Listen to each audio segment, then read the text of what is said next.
Qo'yilgan implantlaringiz tushib ketadi. Qachonki agar siz vaqtida periimplantit keltirib chiqaruvchi vositalarni yo'q qilmasangiz. To'g'ri tushundingiz. Bugun qo'yilgan tish implantlarini tushib ketish xavfi va uni nimalar keltirib chiqarish haqida gaplashib o'tamiz. Qani boshladik. Eng avvalambor qo'yilgan implantlaringiz tushib ketish ehtimolini keltiradigan sabablar bir qanchaligini tushunib olishingiz kerak.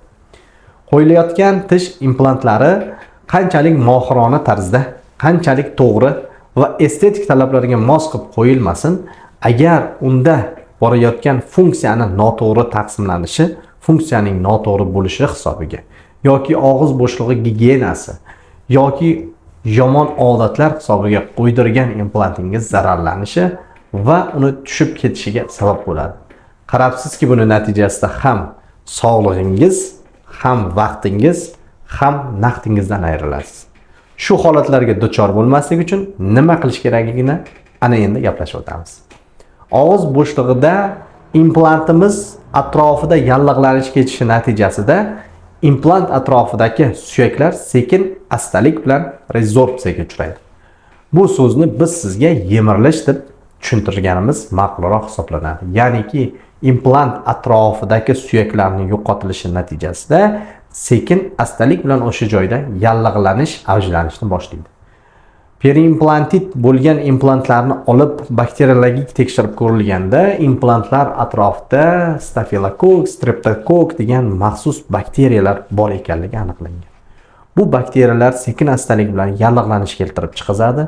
Implant atrofida og'izdagi so'lak ta'sirida toshlanish ketadi va bu yerda qizarish, milklarning qonashi belgilari paydo bo'ladi. Bunday holatlarda albatta stomatolog vrachingizga tezda murojaat qilishingizni tavsiya etgan bo'lardik. Chunki kech muolajaga borishingiz, kech murojaat qilishingiz natijasida implantlaringizdan ayrilib qolishingizga to'g'ri keladi. Bunday holatlarning yana bir belgisi aynan shu tish sohasidan kelayotgan qo'lansa badbo'y hid hisoblanadi. Agar siz tish flosslari bilan shu implant atrofini tozalamoqchi bo'lsangiz, og'iz bo'shlig'iga yoqimsiz hid va yoqimsiz ta'm keladi. Qonab ketish ehtimolligini foiz darajalarida oshib ketadi. Qonab ketishi ko'p bo'ladi. Yuvayotganingizda, ovqat chaynayotganingizda va o'qtim qo'yilgan implantlaringiz atrofida suyakda zirqirovchi og'riqlar kuzatilib turishligi mumkin. Bu ham o'sha sohada yallig'lanish ketayotganiga to'g'ridan to'g'ri urg'u beradi. Shu sababdan bunday holatlarda albatta stomatolog qabuliga borishingiz kerak. Ana endi siz stomatolog qabuliga borganingizdan keyin stomatolog eng avvalambor tishlaringizning atrofini yig'ilib qolgan yot narsalardan tozalab, gigiyenani normal holatga keltiradi. Agar uni ustidagi koronkalarni almashtirish kerak bo'lsa, koronkalarni yechib almashtirib beradi va qarabsizki, siz qo'ydirgan implantlaringiz yana sog'lom holatga keladi. Yana shu o'rinda bir narsani aytib o'tmoqchimiz.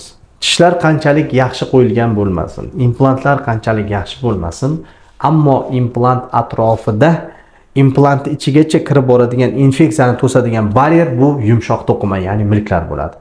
O'sha sohada milklar yetishmasligi ham periimplantitga sabab bo'ladi. Agar shunday holatlar aniqlanadigan bo'lsa, albatta tajribali yaxshi mutaxassis shu joyga boshqa joydan milk ko'chirish amaliyotini o'tkazib, tishlaringizga qo'yilgan, jag'ingizga qo'yilgan implantlaringizni umrini uzaytirib beradi.